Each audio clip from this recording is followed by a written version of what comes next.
네, 제가 준비한 이슈는 JTBC가 망했다. JTBC가 망했습니다. 망했다. 네. 아직 망한 것까지는 아니지 않을까요? 하지만 망했다. 네. 박근혜의 수건이 이루어졌다. 아, 박근혜의 복수다. 네, 좀 개요를 설명드리면 그 6월 12일에 약 근데 혹시 일주일 이거는 전에 본인이 선정한 주제인가요? 네, 그 한쪽은 홍성만이 시켜서 하고 한쪽은 본인이 하고 야, 이 수준 차이가 네. 죄송합니다. 진행해 주시죠. 아, 네. 홍상만 씨가 이제 오케이를 했습니다. 컨펌 받긴 네, 받았어요. 오케이만 했지 내가 한 것이다. 네. 아, 네. 그래서 좀 설명드리면 12일에 디폴트 선언을 했습니다. 네. 그래서 206억 원 규모의 그 기업 어음을 갚지 못했다고 하고요. 네. 그리고 법원에 회생 신청 절차를 들어가서 음. 어제 이제 중앙홀딩스의 홍정도 부회장이 법원 심리에 참석을 했습니다. 네. 근데 이때 기자분이 사제 출연, 그러니까 이 기업의 부도에 대해서 사제를 통해서 좀 수습을 할 생각이 있냐 했을 때 답변을 안 했다고 합니다. 회피를 한 거죠. 그리고 6월 18일부터 19일 사이에 그 모기업인 중앙일보가 부도가 났습니다. 네. 그래서 사실 중앙일보만큼은 그 일간지 매출에서 작년에 뭐 1위를 경신하기도 했고 해서 괜찮을 거다라는 어떤 회유가 있었는데 기업 내 사내에서. 근데 중앙일보도 부도가 났고요. 그리고 6월 23일에서 24일, 그러니까 오늘까지는 일본에 있는 TBC라는 매체에서 네. 그 북중미 월드컵 중계 비용을 JTBC가 기한 내에 납부하지 못했다. 그래서 오는 29일부터 토너먼트 경기를 중계하지 못할 수도 있다. 아, 못할 수도 있다. 네, 네. 라고 일본에 있는 매체가 보도를 했는데 네. 오늘 JTBC가 그건 아니다. 결승전까지 차질 없이 중계를 하겠다. 우리 꼭 중계할 것이다. 네. 네. 근데 그것에 대한 어떤 근거는 없어요. 그냥 어. 하겠다. 악으로 깡으로 하겠다. 그쵸. 네. 네, 그래서 지금 이게 왜 문제냐 하면은 그냥 종편사 하나가 망했다. 박근혜의 수건이 이루어졌다. 이런 차원이 아니라요. 네. JTBC가 이제 방송 작가들과 계약을 할 때 직고용을 안 하고 대체로 모든 방송사가 거의 그렇듯이 프리랜서, 뭐 용역 형태로 많이 계약을 하는데 지금 이 임금에 해당하는 그 프리랜서 비용을 네. 지불받지 못하고 있다. 체불됐다 이런 얘기가 나오고 있고요. 네. 또 뭐 지금 월드컵 중계하러 간 기자들이 현지에서 법인카드를 못 쓰고 그냥 그러니까 미국이나 뭐 멕시코에 있어야 되는 사람들인데 사비를 지출하고 있다. 네, 뭐 이런 어떤 노동권 침해 사례들이 계속 나오고 있습니다. 그래서 큰일 났다. 그렇죠. 네. 그리고 그 투자자들, JTBC에 투자한 투자자들이 막대한 손실을 보고 있다. 근데 이 기업 부도에 이르기까지 어떤 재무 구조 상태에 대해서 아무런 투명한 어떤 고지를 받지 못했다. 네. 네, 그래서 알려주지 않았다. 네, 네. 그런 문제들이 있고 아까도 언급했듯이 사제 출연이라는 어떤 그 기업가의 사회적 책임에 대해서는 회피를 하고 있다. 네. 이런 문제들이 있습니다. 용서할 수 없다. 그래서 난 이 자리를 빌어 선언한다. 이 자들은 용서할 수 없는 자들이다. 뭐 지금까지 어떤 태도를 봤을 때는 제가 용서할 수 있는 자격이 있는지 모르겠어요. 자격이? 네. 유권자 아닙니까? 네. 그렇죠. 대한민국 민주공화국이고 대한민국의 모든 권력은 국민으로부터 나오는데. 네, 뭐 거시적으로는 용서할 수 없겠죠. 아, 거시적으로 용서할 수 없으나 미시적으로는 자격이 조금 안 될 수도 있다. 네. 그런 말씀이시고. 그러니까 이게 JTBC 다 얘기하신 건가요? 네. 네. JTBC가 이제 소위 말하는 중앙그룹에 속해 있는 거잖아요. 그러니까 저도 이제 잘 모르는데 무슨 일인지. 왜냐면 어느 날 갑자기 일어났는데 JTBC 망했다고 하니까. 근데 그 전부터 얘기는 많이 있었던 것 같아요. 쉽게 얘기하면은 빚으로 장사하는 거 아니냐. 그래서 뭔가를 이제 큰 대형 프로젝트들을 하기 위해서 돈이 많이 드는데 그걸 이제 계속해서 이제 대출이나 이런 걸로 조달을 한 것이고. 근데 대출을 조달을 할 때 예를 들면은 금융권에서 나한테 돈을 안 꺼주겠죠. 제가 옛날에 이제 저 임대 아파트라도 어떻게 해볼까 해서 그 얘기는 너무 슬프니까 그 얘기는 제끼고 대출을 받을까 해서 대출을 한 1,000만 원만 받았으면 좋겠다. 은행에 갔어요. 평소에 내가 애용하는 국민은행에 갔습니다. KB국민은행 가가지고 신용대출을 받으러 왔습니다. 그때 이제 특정 인터넷 언론사에 다니고 있었어요. 근데 한 얼마 정도 필요하신데 그러시냐 그랬더니 1,000만 원이 필요하다. 근데 이렇게 나를 진짜 이렇게 보더니 뭐 이렇게 쳐보더니 700만 원 정도 가능하실 것 같은데 그랬습니다. 그 순간에 난 700만 원짜리 인간인가? 나는 그렇게 생각을 했는데 아무튼간에 저 같은 사람한테 안 빌려주죠. 근데 이거는 JTBC지 않습니까? 그리고 중앙일보 그룹이지 않습니까? 언론사가 망하겠어? 이런 건 대출이 또 되는 거예요. 그래서 이런 대출을 조달받아갖고 하는데 하지만 최근에 광고 시장도 많이 줄어들고 이 미디어 생태계에 광고 시장이 많이 줄어갖고 광고 수익도 많이 모자라고 그런데도 이 경영상의 뭔가를 그들이 얘기하는 경영상의 어떤 대응이 있어야 되잖아요. 뭘 하든 간에 그게 우리로서는 부당할 수도 있습니다. 어떤 경우에는. 근데 뭐 어쨌든 그들의 관점에서 뭔가 했어야 되는 거잖아요.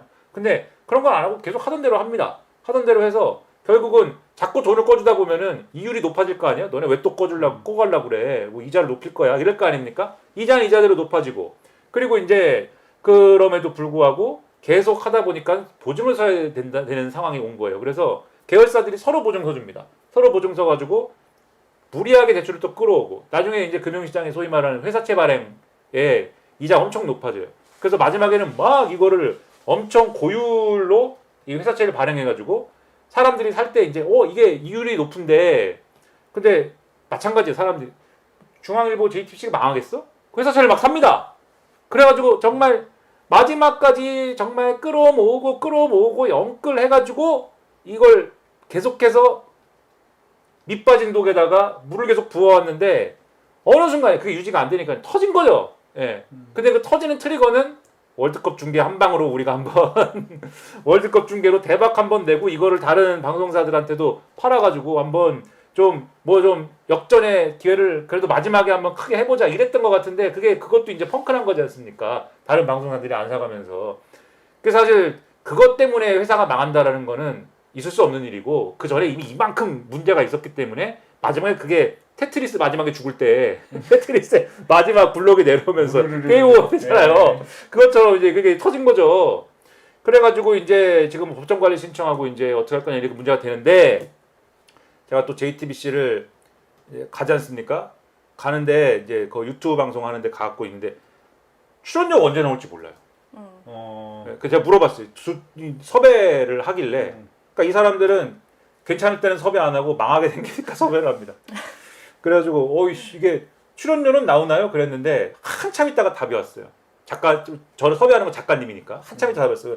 회생 신청을 했는데 이게 돈이 나올지는 추가적으로 논의를 해보겠지만 늦어지더라도 반드시 지급할 수 있도록 하겠습니다. 이렇게 나왔지만 그 될까? 좀 의문인 상황에서 지금 아까 말씀하신 이제 문제는 뭐냐면 근로자 그 법적 표현으로 근로자들 우리 입장에서 노동자라고 표현해야 되는데 노동자의 경우에는 이게 체불임금이지 않습니까? 만약에 돈을 못 받으면 법정 관리 들어갔으니까는 JTBC가 지출할 수 있는 돈은 다 묶이는 거잖아요. 그 법원의 어떤 판단이나 결정에 의해서만 어떤 지출이 되는 거지 않습니까? 이제부터 법정 관리니까. 근데 임금의 경우에는 근로기준법에 의해서 보호를 받는다는 거예요. 법이 어떻게 되어 있는 겁니까 이게? 저 이제 회생 신청에 들어가더라도 네. 우선적으로 보호받는 범위가 있죠. 네. 근로기준법에 따른 임금의 경우에는 네. 뭐 다른 채권들보다 예를 들면 조세 이런 것들이 제일 먼저 나갈 거고요. 한 3순위 정도 될 겁니다. 세금부터 걷고. 네, 세금 네. 뭐 빠져나오고 뭐 빠져나오고 예를 들면 저당 잡힌 거 이런 거 빠져나오고 그 다음에 이제 듣는 게 이거 뭐 저당 잡힌 것도 아닌데 네. 노동자들 임금이니까 이건 먼저 해주자가 들어가고요. 네. 이제 뭐 우리 용사님 같은 분들의 경우에는 네. 근로자가 아니시니까 그렇죠. 저 맨 마지막 순서로 들어가게 되는 거죠. 일반 채권. 그래서 다른 모든 회사채 산 그 망한 사람들이랑 동등하게 나눠 먹어야 되는 네. 그런 지위에 놓이실 수도 있다. 근데 네. 이제 회생 신청 이후에 하셨으니까 또 약간 다르긴 한데. 그래요? 그건 좀 대충 다르다. 말하자면 또 그렇습니다. 오. 그래서 JTBC 앞에 가면 사람들이 피켓 들고 시위하고 있어요. 이 사람들 누구냐? 회사채 산 사람들입니다. 엊그제 샀다 내가. 제가 좀 오바해서 말하자면 엊그제 니들이 언론이 안 망한다고 그래가지고 그리고 이율을 높게 서준다고 그래갖고 회사채 샀는데 그 다음날 부도 내면 어떡하냐 뭐 이런 거예요 지금 분위기가. 그리고 여기서 중요한 게 아까 말씀해 주셨는데 방송사에서 작가 그래 뭐 거기 이제 엔지니어 뭐 이런 사람들이 뭐 방송사마다 좀 다른데 보통 방송사는 그래도 이분들에 대해서 작가 빼고 뭐 음향이라든가 이런 부분에 대해서 뭐 정규직 고용하는 경우도 있습니다. 근데 많은 경우에 이런 분들 중에 다소 이제 직급이 낮거나 아니면은 뭐 분장 이런 거는 이제 거기에 사실 상시적으로 출연자들의 분장을 계속 해줌에도 불구하고 프리랜서 계약을 해온 상황이에요. 그리고 지금 작가 말씀드렸는데 작가도 사실은 그 고용돼가지고 임금 받는 주체가 아닙니다. 여러 번 이거는 조명이 됐지만 프리랜서 계약을 해놨어요. 그러니까 이분들은 노동자가 아닙니다. 노동자가 아닌데 법적으로는 그러나 사실상 노동자가 하는 일을 거기서 하고 있어요. 이거는 제가 볼 때는 뭐 그런 부분으로 가면 노동자입니다. 이거는 분명히 노동 형태는. 근데 계약을 프리랜서 계약으로 해놓다 보니까 그럼 아까 말씀해 주셨듯이 이분들이 노동자면은 당연히 이게 채무 변제 우선순위가 있을 텐데 근데 프리랜서니까 김민아랑 똑같은 거예요. 순위가. 뭐 아까 마지막 순위 채권자라고 말씀하셨지 않습니까? 물론 나는 좀 다르다고 말씀하셨지만 마지막 순위에 있는 거예요. 그럼 이게 정당한 거냐? 그러면 애초에 방송사들의 그 비정규직을 고용하는 방식이 프리랜서로 퉁치는 이 방식은 왜 있는 거냐? 그렇게 해가지고 사실 해고의 문제나 이런 것들을 쉽게 이것도 이제 인건비 줄이기 위한 어떤 그러한 술수인 거지 않습니까? 근데 그런 토대 위에 방송이 이루어져 온 거예요. 방송 산업이라는 게. 그렇게 생각을 하면은 사실 사상 누각이었던 것이고 이게 언젠가 골마 터질 문제가 골마 터졌다. 이렇게 볼 수밖에 없는 거죠.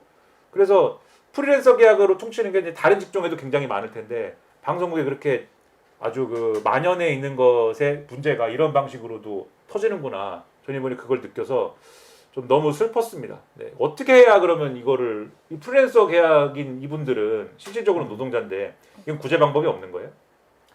이게 실질적으로 노동자라는 점을 법을 통해서 뭐 증명을 하고 소송을 하고 이런 지난한 과정을 거쳐서 뭐 구원받을 수도 있겠죠. 그런 방법도 없는 건 아니겠습니다만 네. 당연히 이런 소송들이나 이런 방식들이 쉽게 이루어질 수 있는 건 아니고요. 근데 현재 법 체계가 그렇게 되어 있습니다. 예컨대 지금 아까 말씀 주셨던 뭐 외주의 형태, 프리랜서의 형태로 계약이 되어 있는 사람들의 경우에는 근데 해고 문제도 있죠. 해고가 아니라 계약 해지잖아요. 네. 그 사람들은. 그렇죠. 그럼 계약 해지를 하는 거는 예컨대 지금 이제 회생 절차에 들어가서 만약에 파산이 됐다면 파산관제 이런 사람들이 와가지고 자 그럼 이 회사를 이제 다 뜯어가지고 어디 한번 제대로 작동하는 회사로 만들어 볼 건데 그러려면은 비용을 줄여야겠어. 비용 줄일 때 제일 먼저 하는 게 사람 줄이는 거니까 네. 사람을 쉽게 줄일 수 있는 사람을 줄일 거 아니에요. 쉽게 줄일 수 있는 외주부터 다 그냥 이렇게 쳐내는 거예요. 그랬을 때 이 사람들에게 어떤 근로기준법에 보호막이 없기 때문에 네. 다 그냥 쉽게 다 쳐내줄 수 있는 상황이고 심지어 근로기준법에 보호가 있는 사람들도 지금은 정리해고 제도가 있기 때문에 네. 정리해고의 요건을 맞춰서 그냥 내보내면 다 자를 수 있는 그런 상황이 지금 되어 있는 거죠. 그래서 이게 현행 법체가 그렇게 돼 있습니다.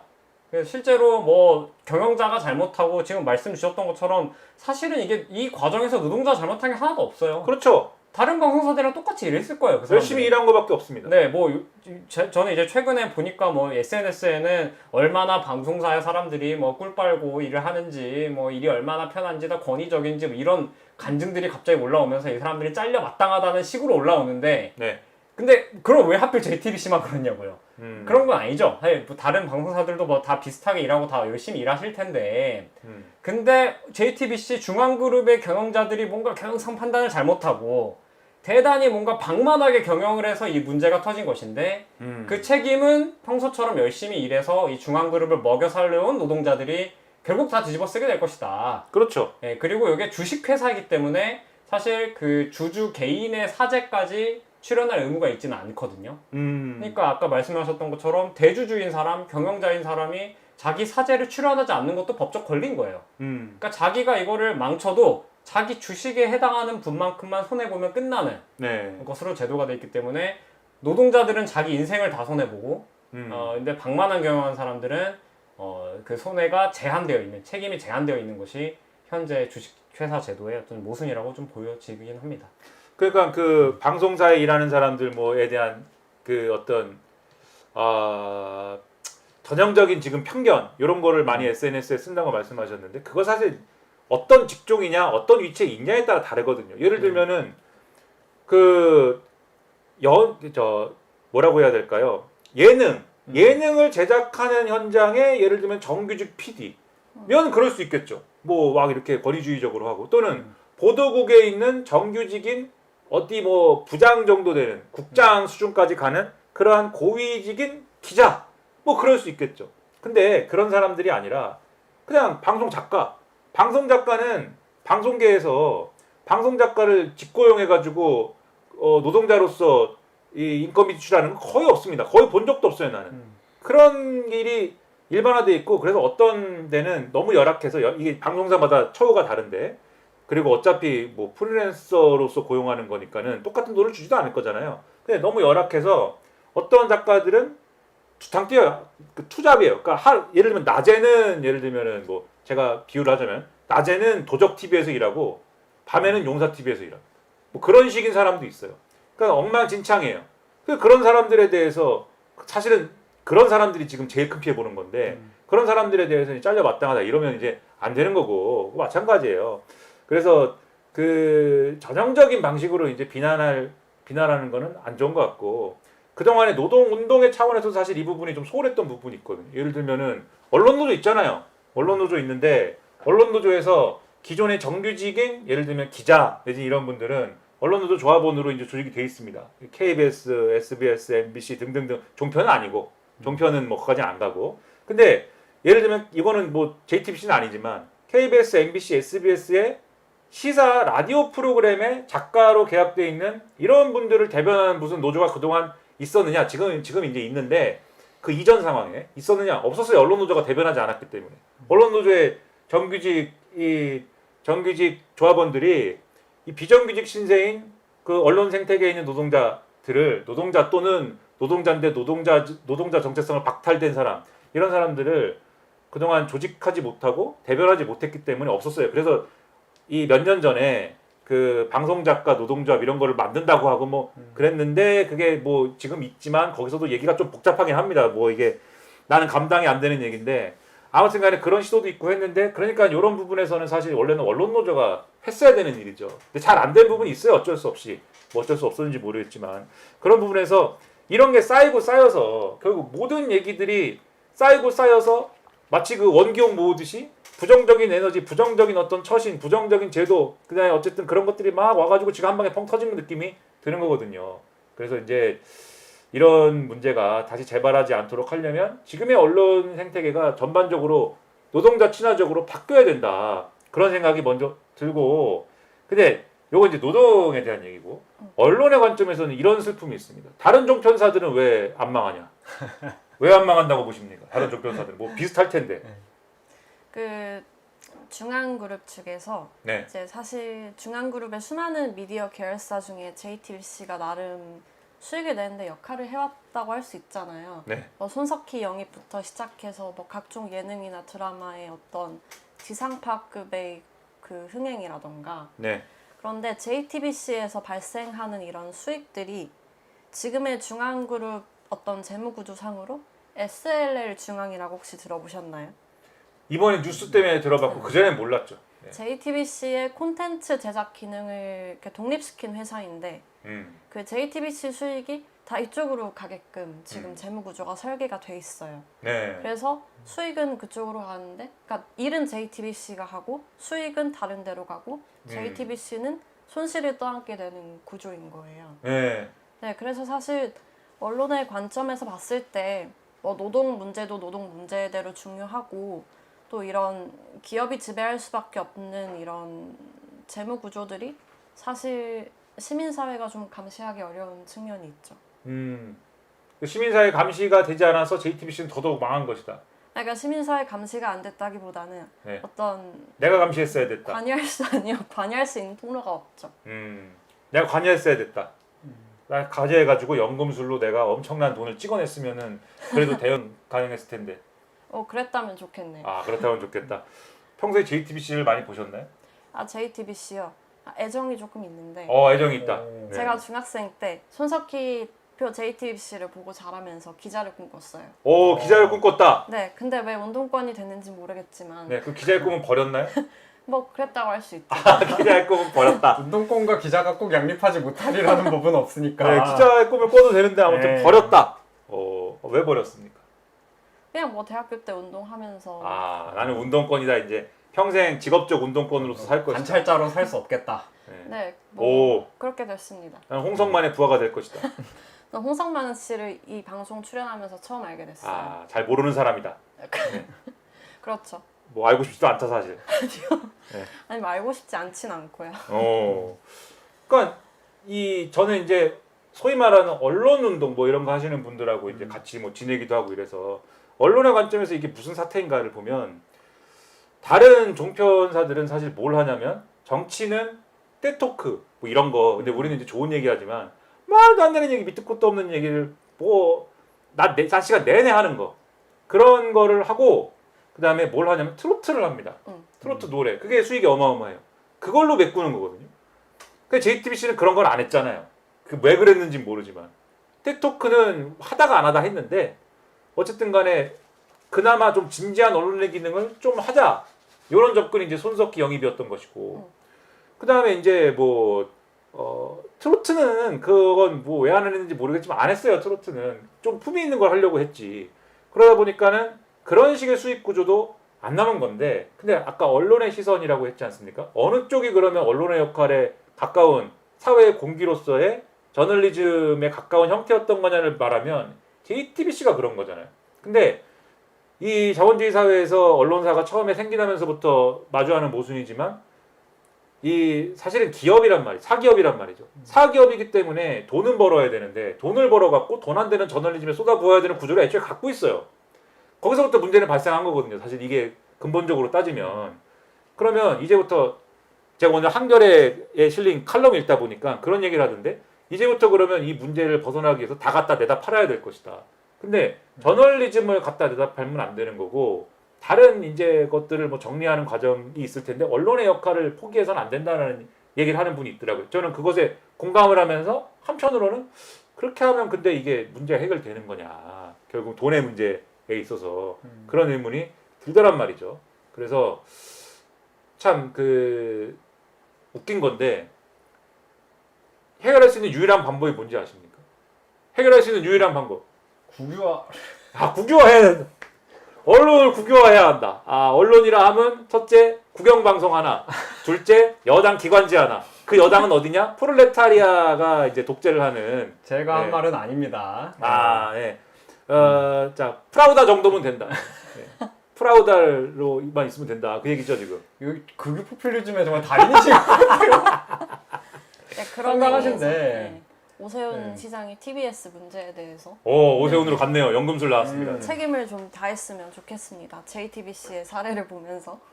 JTBC 짱 나지 않도록. 근데 야 TBS를 다시 좀 살려야 되는데 오세훈은 지금 아직도 김어준이라는 사람은 유튜브를 하고 있는데 TBS는 김어준 방송이다 아직도 이렇게 얘기하니까 그 TBS 노동자들도 지금 비참한 상황이거든요. 근데 이게 그래서 지금 국유화 이런 말씀도 있는데 그런 말씀이 이제 우리가 여기 이 자리에서 하는 아주 좋은 얘기고 근데 이 세속의 상황에서는 이 JTBC 문제를 해결하려면은 이재용이 나서는 수밖에 없어요. 이재용이라는 사람이 나서서 돈을 주든가 그 다음에 이제 다시 시작하든가 할 수밖에 없기 때문에 이것은 굉장히 또 여러 겹의 비극인 것 같다 이런 생각이 듭니다. 그 일각에서 그런 음모론이 있거든요. 예. JTBC 뭐 중앙그룹이 손석희 영입 이후로 네. 이제 삼성으로부터 광고료가 끊기면서 네. 뭐 아무튼 이재용의 눈밖에 나서 이렇게 됐다. 그러니까 손석희 보도 때문에 이재용 씨가 감옥 간 거잖아요. 그렇죠. 태블릿 PC 보도 이런 것 때문에 그거에 대한 안갚음 때문에 근본적으로 이렇게 됐다는 시각이 있다. 네. 그러니까 피닉스 파크 매각할 때도 원래 그 중앙그룹이 한화에 매각을 하려 했었는데 이게 이재용이 한화에 슬쩍 흘려서 이게 무산됐다 뭐 이런 음모론도 많은데 아무튼 뭐 이재용 비롯해서 삼성 일가가 이런 어떤 이미지의 쇄신을 위해서 뭐 JTBC를 회생하는데 좀 도움을 줘도 괜찮지 않을까. 근데 아마 당면한 제일 큰 과제는 또 이게 우리 생각과는 다르게 JTBC의 당면한 제일 큰 과제는 이 중계권 월드컵이랑 올림픽 중계권 어떻게 할 거냐의 문제인 것 같아요. 이게 나눠 갖고 샀기 때문에 계속 돈을 줘야 되거든요. 근데 우리가 이렇게 망했는데 돈을 계속 줘야 될까? 이 얘기를 할 건데 그러면 상대방 이 중계권 판 사람들은 너네가 이렇게 돈을 안 주면 중계권을 박탈할까? 이렇게 나올 것이고 그건 아닌데 좀 깎아줘. 뭐 이런 거를 먼저 우선적으로 하려는 것 같고 일단 요걸 털고 나서 뭘 해도 할 것 같아요. 근데 그동안 김민아를 비롯한 프리랜서와 노동자들은 고통 계속 받는 거죠. 슬픈 현실인 것 같습니다. 네. 뭐 또 하고 싶은 말씀 혹시 있나요? 준비된 말씀이? 아니요, 저는 특별히 더 없고요. 네, 연금술만이 해답이다라는 결론으로. 네, 뭐 도정님 혹시 의견이 더 있으신가요? 아예 뭐 전 언제나 이제 한마디가 더 있죠. 네, 또 하죠 또 그러면. 언론을 네. 네. 이제 약간 자기들이 공격받을 때, 정치가 공격받을 때 맨날 제4의 권력 이런 얘기 하면서 네. 무슨 뭐 민주주의의 최후 보루인 것처럼 하는데 음. 막상 위기에 딱 와보니까 이재용한테 기대지 않으면 회생도 못하는 사기업이란 말이에요. 네. 근데 우리 맨날 막 그런 얘기 하잖아요. 여기 무슨 뭐 어디 건설사가 보유한 언론이라서 다 부동산 뭐 민주당 정권이 부동산 개혁만 하려고 하면 이 건설사 자본이 보유한 언론들이 뭐 이게 막 하니까 언론 개혁을 해야 된다 이렇게 하는데 네. 그런 걸 하려면 사실 저는 진짜로 이게 뭐 저는 이 중앙그룹이라는 데를 국유화해야 된다라는 건 아니지만 공영방송, 그러니까 저는 이제 공영방송을 강화하는 데서부터 시작을 해야 된다는 생각은 들어요. 공영방송으로 이들의 역할을 대신하도록 해야 한다. 그렇죠. 그러니까 뭐 BBC가 뭐 좋은 언론인지는 모르겠지만 그가 네. 뭐 국제적으로 하는 게 뭐 친이스라엘 언론이지만 그럼에도 불구하고 어쨌든 그 공영방송으로서 역할을 다한다는 점에서 이제 어떤 공적인 기능이 있는 거지 않습니까? 네. 근데 우리나라의 KBS가 과연 그런 걸 지금 잘하고 있는가? 혹은 그만한 어떤 재정 지원이 들어가고 있는가에 네. 대해서는 사실 의문이 있는 것이고, 저는 뭐 조중동 중에 중이 망한 것은 뭐 한편에서는 좀 꽃이다는 생각도 좀 듭니다. JTBC로 자꾸 이렇게 신분 세탁하려고 했었던 건 있지만, 네. 그리고 전 JTBC 드라마를 좋아하긴 했어요. 많이 봐왔지만 그건 참 네. 가슴이 아픕니다만, 네. 그럼에도 불구하고 조중동 중에 중이 이런 방식으로 스스로 몰락한 것이 어떤 점에서는 좀 꼬시기도 하다. 라는 점은 좀 말씀드리고 싶네요. 슬픈 얘기고 여기 보니까는 채팅창에 대안이 있네. 어떤 분이 명확하게 대안을 제시를 했습니다. HSGRC님 홍성만이 인수하기. 이거 대안이 있네. 야, 참세상이 인수하도록 중앙일보 사장으로 참세상이 JTBC 인수하도록 하겠습니다. 이 자리에서 밝히면서 우주 경제 전쟁을 통해서 JTBC를 인수하도록 하겠습니다. 그 준비된 얘기는 다 오늘 한 것 같고. 네. 자, 드디어 던전 공략을 마쳤는데 씁쓸하네요 마지막에. 무슨 세상의 희망이 이재용한테 있고 이게 뭡니까 지금? 이재용 타도해야 하는데 뭐 슬퍼지는데 오늘 이렇게 열심히 던전 탐험을 다 해서 보물상자 다 열고 사냥을 하고 했는데 연금술사님 소감이 어떠십니까? 제가 방송 시작할 때 제 소개를 못했는데요. 무슨 아까 하라고 그랬는데 안 한 거예요? 아니요, 넘어가셨어요. 넘어가 버린 거예요? 네. 그래서 마지막으로 좀 말씀드리면 저는 정의당에서 맡고요. 네, 그리고 정의당 서울시당 청년위원장을 맡고 있습니다. 아까 얘기 안 했어요 그거? 네, 안 했습니다. 네, 그래서 모든 이슈를 오세훈 시장에 대한 비판 그리고 뭐 청년 이슈로 치환할 수 있다. 네, 그런 능력을 갖고 있다고 말씀드렸고요. 네, 오늘 방송 같은 경우는 저의 어떤 연금술 능력을 좀 테스트해 볼 수 있는 기회라서 매우 재밌게 응했습니다. 내 연금술은 역시 최고다라는 결론에 도달했나요? 뭐 최고인지는 시청자분들이 판단해 주시지 않을까. 야, 투표해 주시기 바랍니다. 점수를 매겨 주시기 바랍니다. 도정님 뭐 소감을 말씀해 주시죠. 오늘 또 오랜만에 힐러님이 또 안 오신 거에 가슴이 아프면서도 또 연금술사님이 새로 와주셔가지고 새로운 활력을 또 방송에 찾지 않았나 라는 생각이 들고요. 정치적 발언 같네요. 힐러님 보고 계시죠? 어디서 보고 계신지 모르겠지만 보고 계실 거라고 믿어요. 또 기다리겠습니다. 돌과 바람이 많은 곳에서. 알겠습니다. 이렇게 우리 셋이 던전 돌아봤는데요. 여기가 홍성만이 시키는 대로 하는 방송입니다. 그래서 시간을 오늘도 역시 한 20분 오버했는데 우측 하단에 보면은 계좌번호 있습니다. 왜 있겠습니까? 이 계좌번호가. 왜 있는지를 한번 깊이 생각해 보시고 이 책은 인수를 위한 우주 경제 전쟁 이거는 왜 여기 있겠습니까? 사실 홍성만이 이건 시킨 일은 아닙니다. 내가 마음대로 여기서 갖고 와서 했는데 그리고 항상 또 숫자가 중요해요. 결국은 숫자로 판단하고 싶지 않지만 숫자가 중요하기 때문에 구독을 좀 해주시고 좋아요 눌러주시고 알림 설정을 누르시면은 홍성만의 방송 바로 보실 수가 있고 그리고 댓글 좋은 댓글 감동 댓글 그러한 댓글을 좀 달아주시기 바랍니다. 이상한 댓글 달지 마시고 좋은 댓글을 달아주시기를 바라면서 오늘은 자 성공적인 던전 공략 여기서 마무리하고 집에 가도록 하겠습니다. 여러분 모두 안녕.